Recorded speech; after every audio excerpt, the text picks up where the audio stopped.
Welcome to Auntie Lou's Hour. If you like this podcast, please like, comment, share, and subscribe. Get to meet the gorgeous Mark Thompson. Hello there, how you doing? I'm good. You are easy on the eye, aren't you? I like your glasses. Thank you. Yeah, I was looking at your Instagram saying it's all right, isn't it? I'm really pleased that you're here, Mark. Lover of film, books, music, hip hop, and good hats. That's what your Instagram profile says. What do you mean by good hats? Tell me about hats. I love a good hat, you know what I mean? Everything from a baseball cap to a trilby to a Homburg. It kind of goes back to my granddad. My granddad always wore hats, and my great uncles always wore hats, and so it's kind of a tradition, kind of an honor in them. And a man always looks good with a hat, right? It always kind of tops off your outfit. So yeah, I love a hat. 100%. So let's go back a little bit, actually, because I've got a feeling we may be of a similar age potentially, because you're born in London, aren't you? You sound very London. What year were you born? I was born in Brixton in 1969. Okay, so I'm 1970. Okay, so a year apart. I relate already. So, like, what was it like growing up when you was younger in Brixton? Well, you know, it was pretty cool. I mean, I had a, really nice childhood, my mum, my dad, all my family around, my uncles, my grandparents, small African Caribbean Jamaican family. We lived on council flats. So, working class black Brixton roots, played out on the streets, had lots of friends, was really independent and curious about the world. So, and it was a really safe space to grow up in, and I came from really, really small. My immediate family was very small, me, my mum, my dad, my sister. And so it was just really, I have really lovely memories of growing up in South London. So are you the youngest or the eldest? I'm the eldest, the first boy. You're the first boy. Oh, that's quite interesting. You said African Caribbean. So you're Jamaican. Jamaican and African. No, Jamaican. Oh, I thought I heard you say African. I thought you were. Well, yeah. I mean, we describe African Caribbean, right? I mean, because we're of African descent. Yeah, but my parents are Jamaican. Oh, right. Okay, right. So we're related because my parents are St. Lucian. Okay, cool. So I know what it was like growing up, around that time in the 70s. So was your family like religious? Because mine was Catholic. No, not at all. I mean, my mum, believed, and we went to church schools, and we had a Bible at home and we had the Bible stories, but we were by no means forced into church. It was more about a moral kind of guidance and knowing right from wrong. I mean, I used to say my prayers before I went to bed, like any good little boy that went to a Church of England school, and I sang hymns at school, but there was no pressure, there was no Bible banging or any of those things in my house at all. I don't know why. I just get the feeling that your parents sound a little bit kind of more, what's the word? I'm not sure if modern is the right word, but a little bit more, not so strict. Well, my parents were really young. I mean, my parents were really young when they had me. They were both teenagers. And also, they were coming up in a world where it was a bit more progressive. I mean, obviously they were around in a world in London, in England, which was deeply racist, and had lots of problems with people of color in the 1970s and the 1980s, but they were relatively progressive. My mum was a young black woman who wanted the best for herself, and they were also part of that generation of young people who were seeing the world differently to their parents. See, that's the word I was looking for, progressive. You're the eldest, so can you remember how old you were when you started to feel different, meaning that you liked boys? Probably from an early age. I mean, I didn't name it till I was in my teens, and I didn't feel different. I just knew that I knew what I liked. And I liked boys as much as I liked girls. And as a little bit I got older, I liked boys more than I liked girls. And then I realized in my teens it was an emotional thing as well as something physical. And I think that happens to lots of LGBTQ kids. You're confused and you try to work it all out. But I was really lucky that I had access to a really good teacher who I could talk to at school. I went to an all boys rough working class comprehensive in South London. And I struggled for a little bit because, you know, I lived in a homophobic society, which told me that being gay was bad, was wrong, was illegal, which it was. So I just had to navigate and negotiate that in the world. But as I said, you know, I was confident, curious. I'd been raised by my parents to be proud of who I am as a young black man in the world. And then I was able to think about my sexuality in a very similar way. I mean, my parents taught me not to be ashamed of who I am in any way. Um, and then I was able to apply that to myself around my sexuality as a gay man. My mum's in her 80s now, and I sat down with her and watched Mr. Loverman on BBC. I think that was just, to me, it was just so nice sitting down with her and asking her questions. Mum, did you know any lesbians or gays when you were growing up? Did you? What about in St. Lucia? What about in London? And she was unable, she talked, you know, not a lot about it. And I just think that that show just really kind of brings into place the struggles and how difficult it was back then in London. Yeah, I mean, the reality is that, you know, we've always been here. You know, there have always been people who are, for, you know, if you want to use a clinical term, homosexual in our communities. There have always been people who are gender different, people who don't have heteronormative or heterosexual desires, right? They've always existed for centuries in our community. Yeah. But when we come over to the UK, we think of a westernized view of what gay is, and that becomes difficult. It might become problematic. But if we go back to when we, you know, were in the islands in Jamaica or St. Lucia or Trinidad or Barbados, in little villages, there was two women that lived down the road. There were men that never got married. We've always been here. We just didn't name it. So your mum probably did know gay people, but she just didn't have a name for it. And, oh God, I don't know if I should say this on a podcast, but I do start questioning people all in my family, the older generation. I wonder, you know. So you got diagnosed with HIV. Can you remember, what was that like for you when you first got diagnosed? Well, I was very young. It was 1986. I just turned 17. I was 17 and a bit. I'd only been out for a year, and I didn't expect to get a positive diagnosis because at that time we knew very, very little about HIV generally. It hadn't really hit this country in big numbers as it had done in the United States. And there were three things that one needed to consider that might make you think you might have HIV. So those were: one, sleeping with Americans because it was in America; two, having lots and lots of partners; number three was sleeping with white men. So I didn't have boyfriends that were from America. Two, I'd only just come out, so I'd only had two partners. Three, I didn't sleep with white men. All my partners were black. So I didn't think HIV was something that affected my community. I didn't even think about HIV at all. So when I got a positive diagnosis, it was a shock, to say the least. I was given a few months. I wasn't given a few months to live, but I was told we don't know what could happen and anything could happen in the next few months.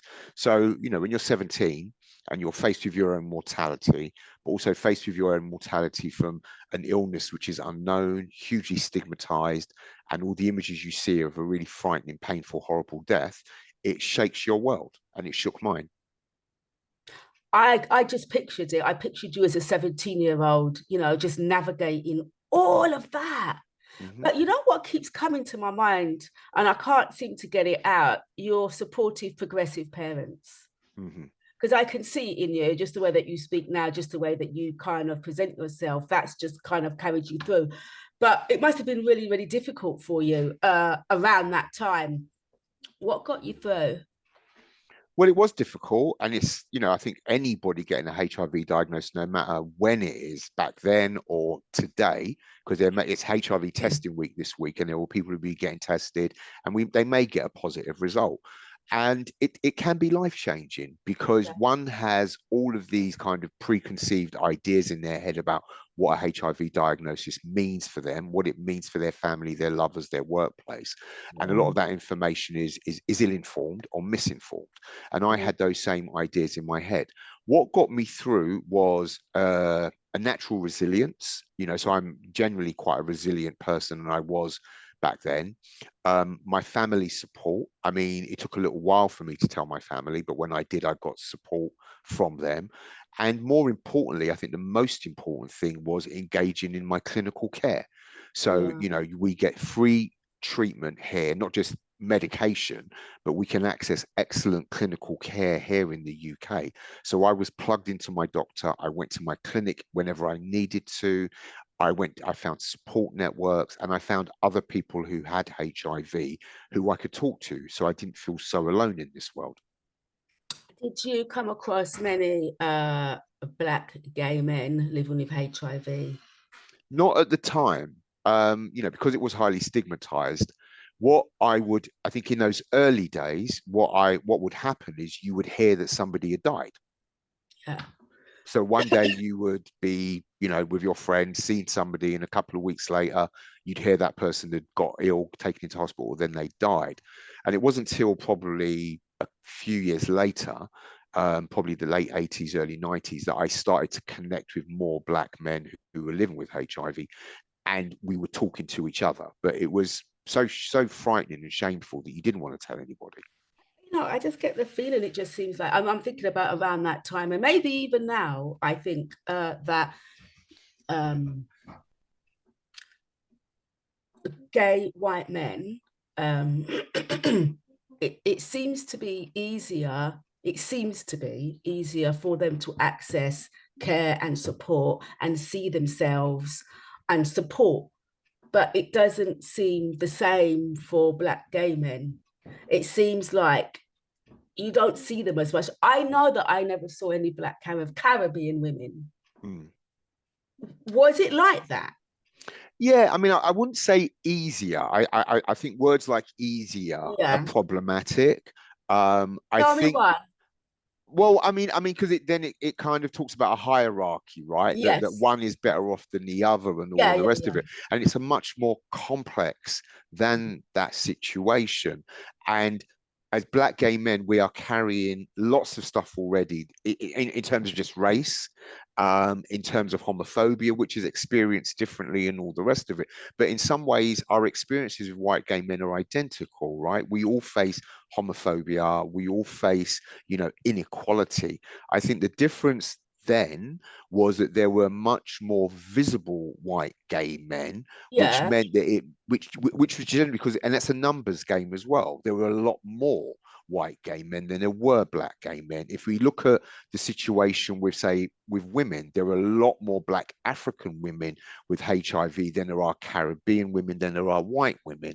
But you're going to see more white women because that is just the way that the world kind of works in this country. But then ultimately, when you don't see yourself you don't see others that look like you, I think it is more isolating. That's what I think.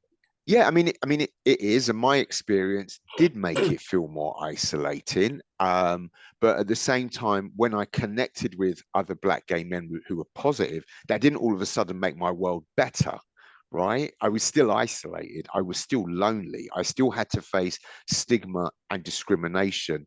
And very often I faced that from other Black men because they were frightened, they were fearful, they didn't understand. And that drives more men underground. And it's also a much smaller community. So if I'm a white gay man and I move from Leicester to London, I'm disconnected from my family. I can reinvent myself. I can have new friends, and nobody has to know who I am. If I'm a Black man, my aunt lives down the road. My barber shop is around the corner. My community is much more connected. So I understand why there's a difference there. But that doesn't mean to say, I think what we need to do is draw the lens back a bit, Louise, and go, okay, this is about inequality, which impacts all Black people. And as a Black gay man, that's why I face inequality, because I'm a Black person in this country, not just because I'm Black and gay. Yeah, well said. So, so at the moment, you're you're working in the HIV arena. Mm-hmm. What work are you doing at the moment? Well, I've been working in the HIV space for probably about 35 years now, since 1990, but since the early 90s, and I'm currently the lead.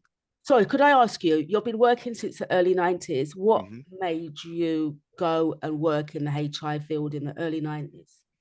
Well, I didn't intend to. I mean, I had a proper job. I had a proper job, Proper right? job? I had a proper job. I used to work in probation service, and I Ah, studied to be a social worker. So, okay. my path was going in one direction, and I Yeah. started to volunteer in organisations because, going back to your original point around access and the needs of Black gay men, I wanted to make sure that Black gay men got the right information that was culturally appropriate, that spoke to them. So I started to volunteer for groups to make sure that we understood how we could avoid HIV, how we could look after each other, how we could support each other. And then that slowly morphed into me getting paid work. And I worked across a number of different organizations and have worked my way at different levels. And now I'm the lead commissioner of the London HIV prevention program. What is the London HIV prevention program? So the London HIV prevention program, or LHPP to shorten it, is a pan-London program which is funded by all of the London boroughs. So every London borough chips in a bit of money to make sure that we can address HIV prevention across the capital. We do it through three different elements. The first one is mass media communications. So we speak to all Londoners to tell them about HIV and how they can prevent it, how they can access HIV prevention tools like PrEP, the drug that can prevent HIV, HIV testing, U equals U, and condoms. The second element is around outreach and engagement to gay, bi, and other men who have sex with men. And the third element, which we're starting this year, is a new program, which is HIV prevention to communities of Black heritage. So that, again, is going to be outreach, health promotion information, but all speaking specifically to Black Londoners. Nice. So if there's someone watching this, if there's I'm going to say a Black queer man who found out that he's got HIV, what would your message be to him? My message is people ask me this a lot, and my message always stays the same, is that you're not alone. And I think that's a really important thing for people to know straight away. Many people, and I used to do work with newly diagnosed people a few years ago, the question people always had was, am I going to die? And my answer to that is, we're all going to die at some point, but with HIV, you're not going to die because of this. So there's that. So you're not alone. You're not going to die. You can have a long, healthy, and happy life, but it's what you do to get that. And then I also say, engage with your clinical care. Make sure you're going to see your doctors on a regular basis. And if you connect with other positive people, then do so. Yeah, 100%. Where did your love of hip hop come from? My love of hip hop comes from being around when hip hop started, right? So because it comes from the streets, because it speaks to me as a man of color, because I love hip hop fashion, the aesthetic of it, because it's unapologetically Black. And it speaks to us and who we are. And it's always evolving. It's always evolving. You can't keep up with it. I was talking to my husband recently about hip hop music, rap music, and was listening to some of the newer rap music. And I said to him, my brother's 5 years older than me. So, he would be 61 now. And I remember him coming home when he was a teenager, and we had a record player. And he bought a record and he put it on the record player, and it was Grandmaster Flash and the Furious Five. And I thought it was the best thing in the world because I could sing or talk along to it. Can you remember your first hip hop introduction to hip hop? I mean, it's the obvious one, which is Rapper's Delight in 1979, Sugar Hill Gang. I mean, that's when a lot of people were first introduced to hip hop, and I remember that coming out. But I think it would have been early, in the early 80s when, people getting into break dancing. And I couldn't break dance or pop to save my life, but I loved watching it, and I loved all the clothes that went with it because I love fashion. So it would have been African Bambaata's Planet Rock, Houdini, Eric B and Rakim in the early days. So that would be my early intro to hip hop. Some Curtis Blow, LL Cool J, and I think the biggest influence, the biggest band for me at that time would have been Run DMC.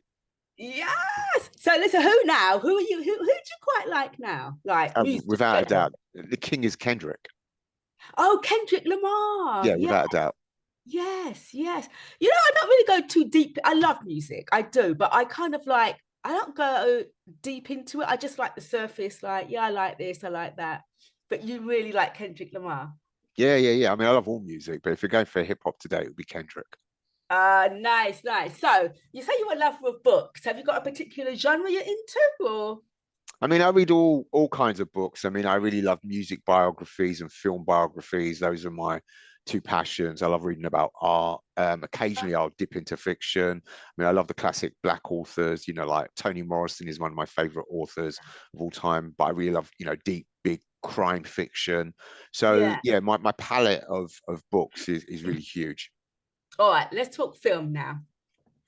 What is it about film? Like, have you got a genre again? What's the latest thing that you watch? What pops to your mind when you think about film that you really, a film that you really love?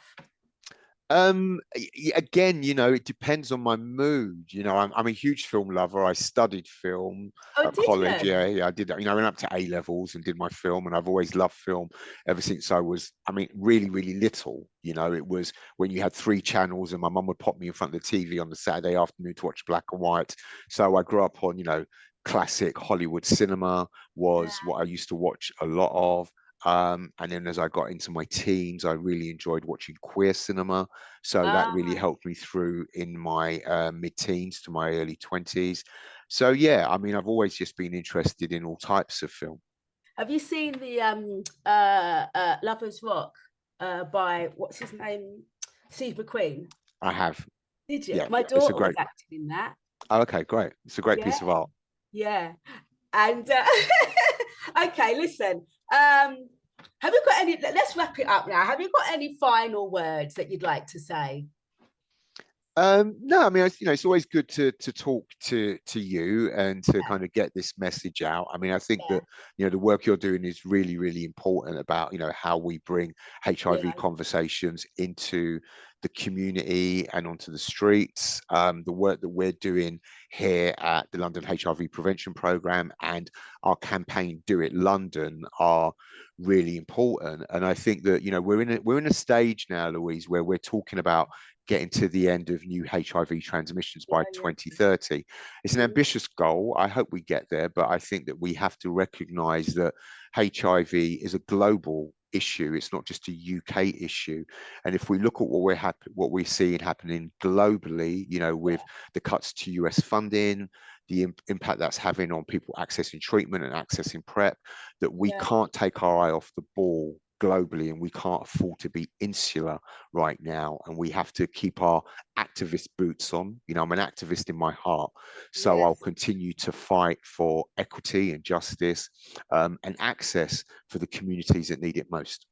Can I just say, Mark, thank you for what you're doing. Thank you on behalf of people out there who see themselves in you. Thank you for what you're doing, because I think people need to be seen and recognized, and not it's hard, I think, for a lot of people to be vulnerable and confident enough to represent, to be an activist, so I just want to say thank you for what you're doing, because I think it's amazing. And if people want to get in touch with you, you give me some links. But I think you're on Instagram, aren't you? I am. I'm on Instagram. Yeah, it's Mark MARCT_01. Okay, so that's on Instagram. So I would put the some links for the Do It London and anything else that you want to share in the comments below. But thank you so much for your time. I know you're a busy bee, working with all the London boroughs, trying to hit that goal of no more new cases of HIV by 2030. Thanks again, Mark. Thank you. Stay on the line before you go. Thanks for watching Auntie Lou's Hour. If you enjoyed today's episode, make sure to like, comment, share, and subscribe.